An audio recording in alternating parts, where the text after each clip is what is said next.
Good afternoon, or I guess good evening, everybody. Welcome to episode 5. Oh, it moved. Of the JMU Sports Report.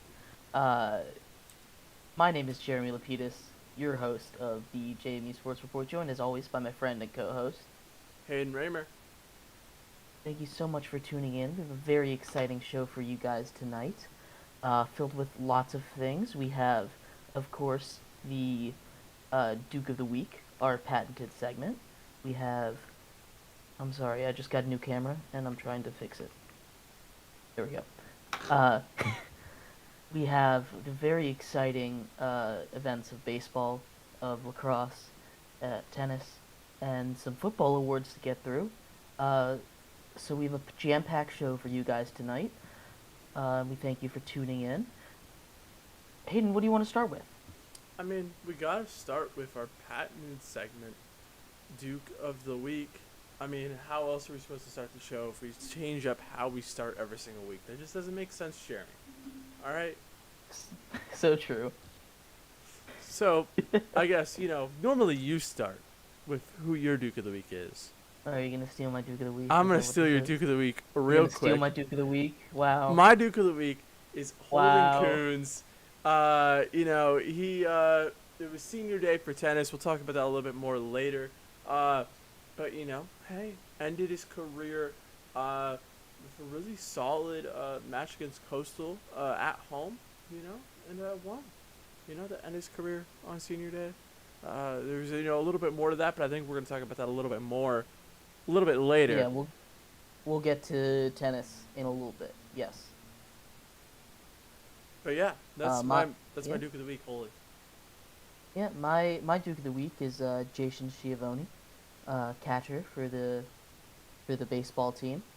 He had a walk-off grand slam against Georgia State not too long ago, earlier this week. Mm-hmm. Uh, you know, if there's not much to bring up for being Duke of the Week, I feel like that's definitely one of them. Mm-hmm.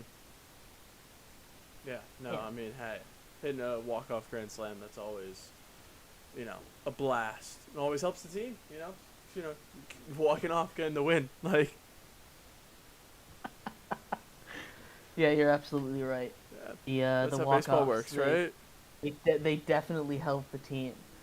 Yeah. I can't think of a single scenario where a walk-off wouldn't help a team. Especially a grand slam.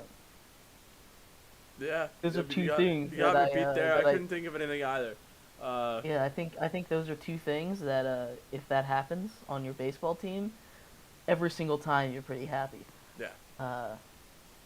Yeah. So that's why he's my Duke of the Week, because that doesn't happen all that often.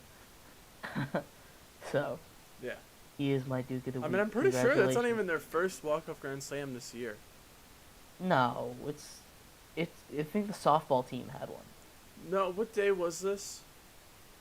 This was, I believe, it was against Georgia State. I think it was the second game against Georgia State. Was it the extra inning game or was it the? No, it was the bottom of the ninth. It was the seventh. Got it. Okay. That was, I'm gonna quick look because I'm pretty sure they had one earlier. Really? Yeah, I'm gonna quick read the I don't little think press so. release.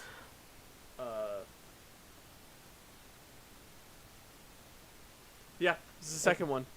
I remember What? Fenwick Trimble hit it early in the year. Oh, that was like the beginning of the season. Yeah, see, I remember. Yeah, you do. Yeah, there we go.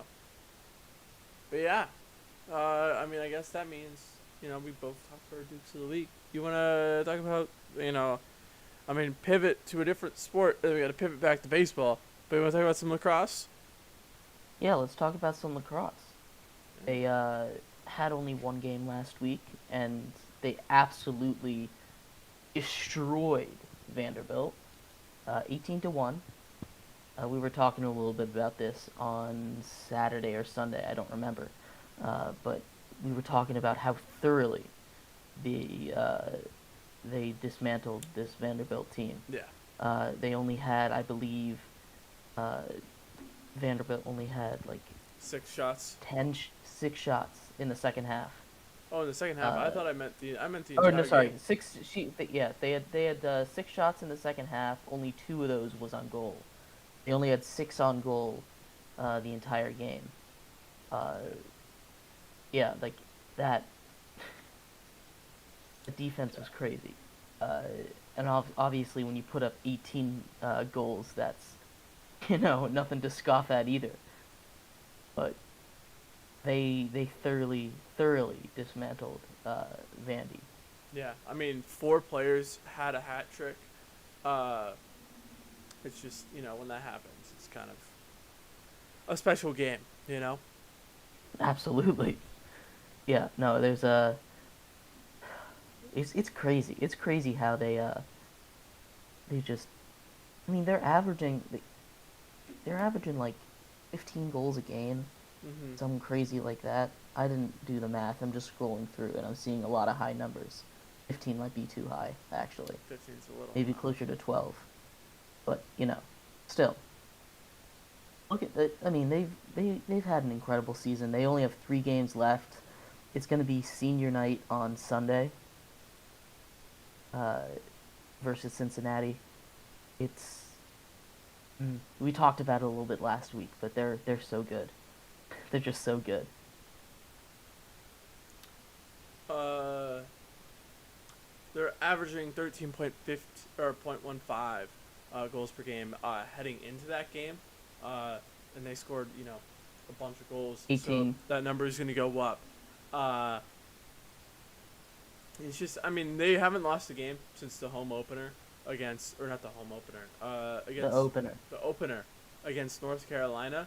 They've won all 13 games since then.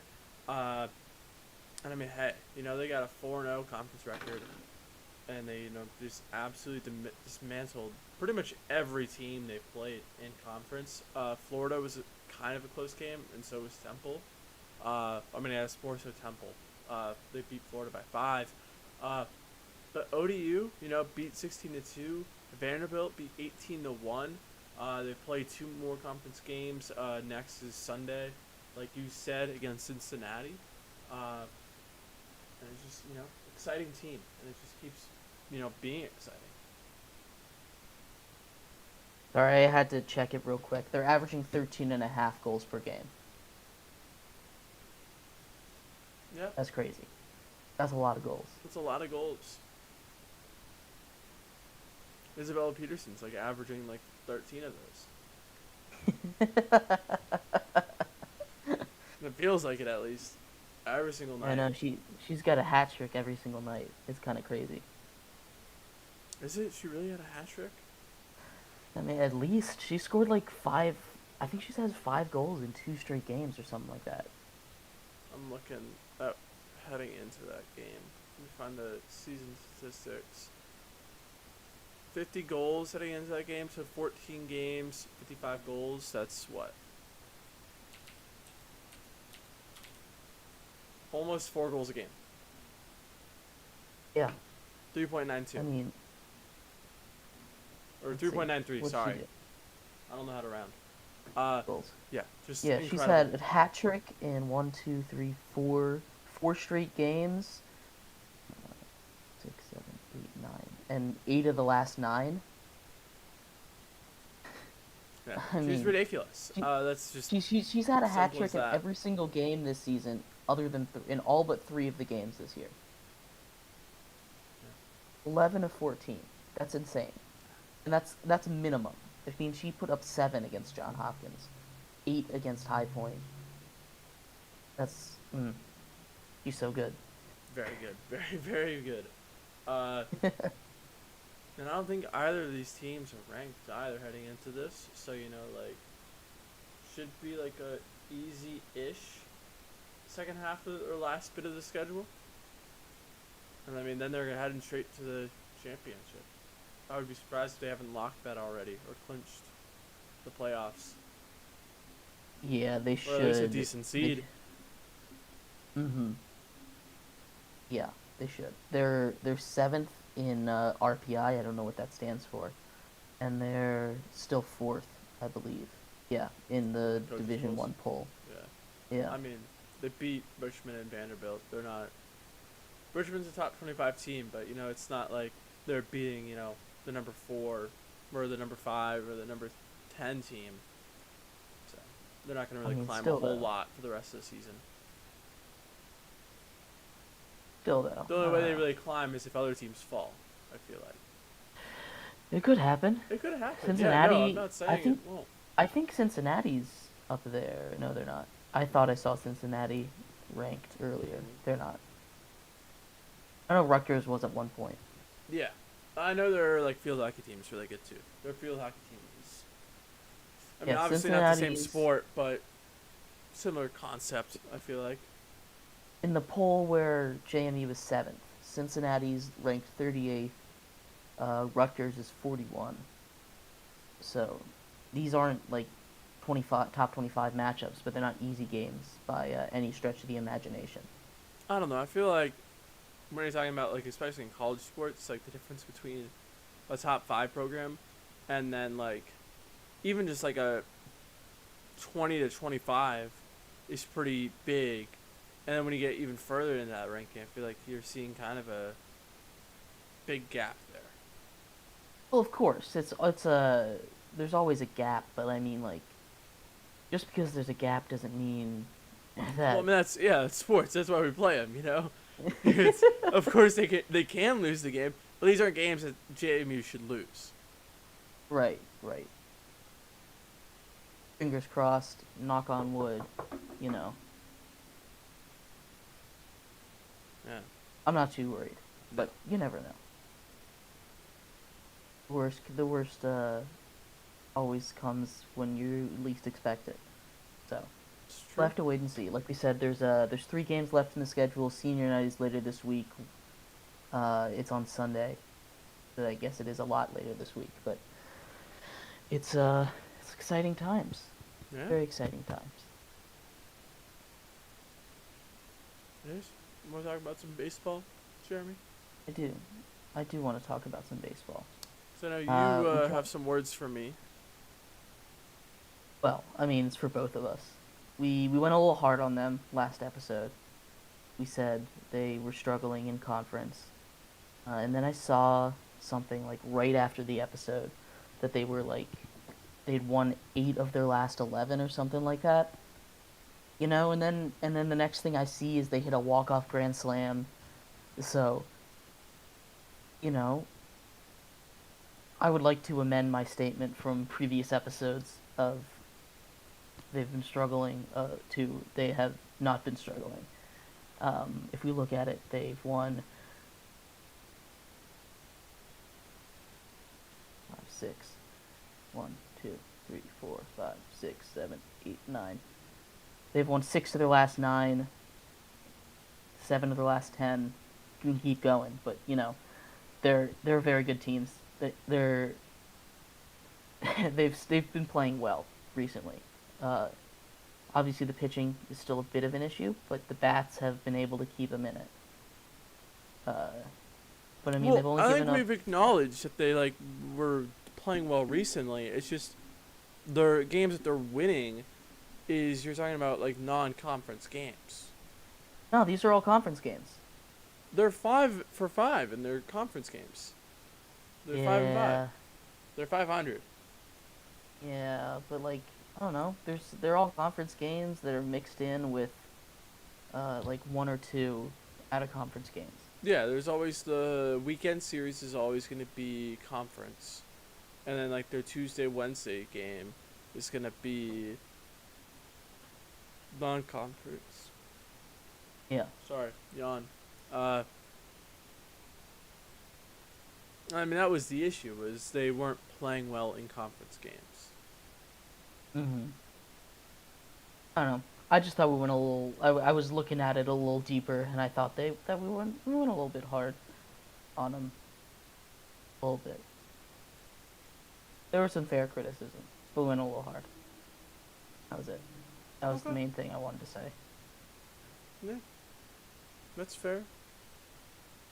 I maintain everything I said. Wow. I told no lie. All right, Not a single lie. not a single lie. It's funny though, they only All have right. one guy qualified for the ERA, like pitching. Yeah, no, I was looking at that. I was like, ah, It's a little funny. mm-hmm. It is a little funny. They don't pitch. Their pitchers don't pitch enough.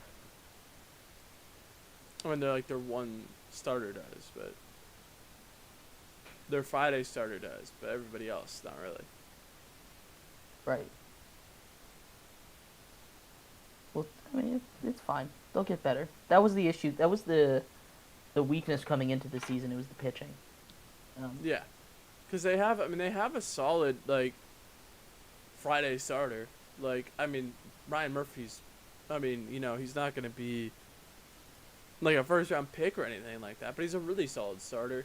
I think like their back end of the bullpen is solid. It's just get, they don't really have the opportunities to go to that back end of the bullpen all that often. right. And then when you talk about like every other starter, there's not really a guy who's really figured it out. I mean, they have like their center fielder Jack Cohn is one of their starters, and Jack Cohn, great hitter, not the best pitcher. And that's just kind of the situation they're in. I mean, they have like that top end talent where they can be like winning the Sun Belt, but they don't really have the depth, that you need in a game like baseball, where you can't have one pitcher throw every day like you did, however many years ago, 45, 50 years ago. You don't have, we don't. Pud Galvin isn't out on the mound anymore. We need Pug Galvin out on the mound, though. We do. Honestly, JMU with Pud Galvin. Dude, go find Pug Galvin. Go find him. Go find him. I mean, that's all. It's just they don't have that depth. Right. I think they have like a bunch of really solid players. And I think that's what I said last week. Probably. Yeah. So, did you have any other thoughts about baseball, or you want to kind of talk about these football awards? No, there's Let's move on to the football awards. Yeah, let's move on to them. These awards were just the team awards. Like for instance, team MVP Todd Centeio. It's just it's little accolades that are only for the JMU players. Mm-hmm. Uh, just a couple things. Drew Painter, tight ends, he won the Iron Dukes award. Jalen Walker, who won the Unsung Hero award. They both had really good seasons, and I mean these awards are for players that, as it might sound, are unsung and team first. So it's good to get a couple of those guys recognized. We also obviously had some of the bigger people on the more spotlighted people on the offense. Todd Centeio, Chris Thornton, Persia J. Obase. They all won different awards. So it's just, it's a nice little thing to be recognized among your peers. It's nothing too crazy, but, it's nice. Mm-hmm. Yeah, for sure. I mean, like you said, it's not really like, for most people, that's not really like, when, we're talking about somebody's legacy outside of JMU, probably not going to be talking about these awards, but their legacy for JMU, it's very important. Congrats to, everyone who got the recognition that they deserve. Yeah, snaps for them. Snaps for them. There we go. Got it. You got it. I heard that one. That was a good one. Yeah. Thanks, Jeremy. I appreciate it. But yeah, I mean, similar, honoring players. Men's tennis had their senior day up against Coastal Carolina. They ended up winning that game, or that match set. And as I was mentioning earlier, Holden Coons had himself a pretty good day, and Holden Coons solidified a legacy of his own. He actually didn't lose a single home match. Wow, that's His crazy. entire career. That's senior day helped him solidify that. So snaps for Holden Coons, like that's ridiculous. Uh, good for him. Yeah, obviously he's been a name on our broadcasts for a while. Mhm. Not specifically on this one, but you go back to old Triple Threat, uh, you find a lot of Holden Coons mentioned. Uh, he's been very good here. So congrats Yeah. to him on on a incredible career here. I mean, that's so impressive, not losing a single a single home uh, match. Yeah. That's I mean, insane. last year he was Player of the Year. Uh, he was all first team. Uh, he won Player of the Week this year. He's just was a CAA co-rookie for the CAA, and just absolutely crushed it throughout his entire career here. So congratulations to Holden Coons.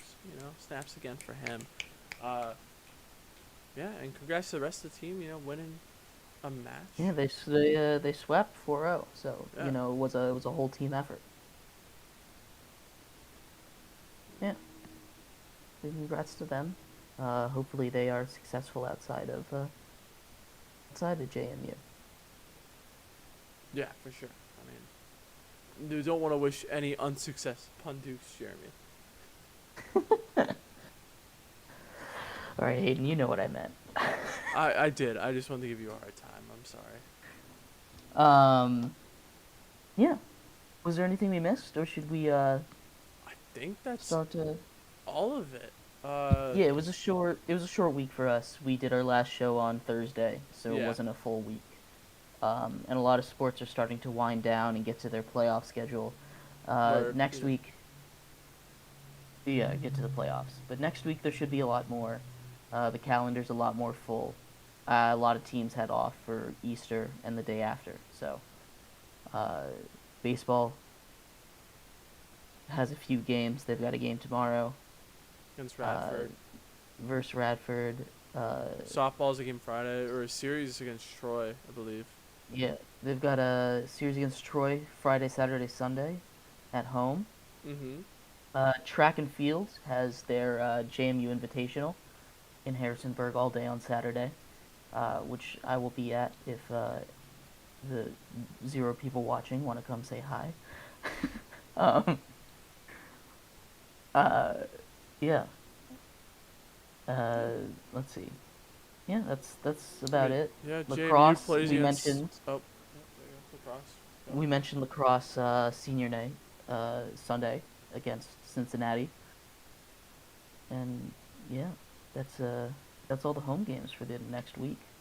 Yeah, I mean, even then, you can watch the baseball games on ESPN Plus. Uh, they play against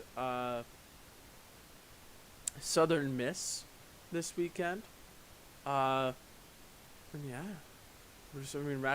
rapidly approaching the end of the season. I know next week we'll probably talk about the spring game for JMU Yeah, we'll cover football. that. Yeah, so Yep. a lot of fun stuff coming up soon. Yeah. Thank you everybody so much for tuning in to episode 5 of the JMU Sports Report. We really do appreciate it. I have been your host, Jeremy Lapidus, joined as always by my friend and co-host. Haden Raymer. Thank you so much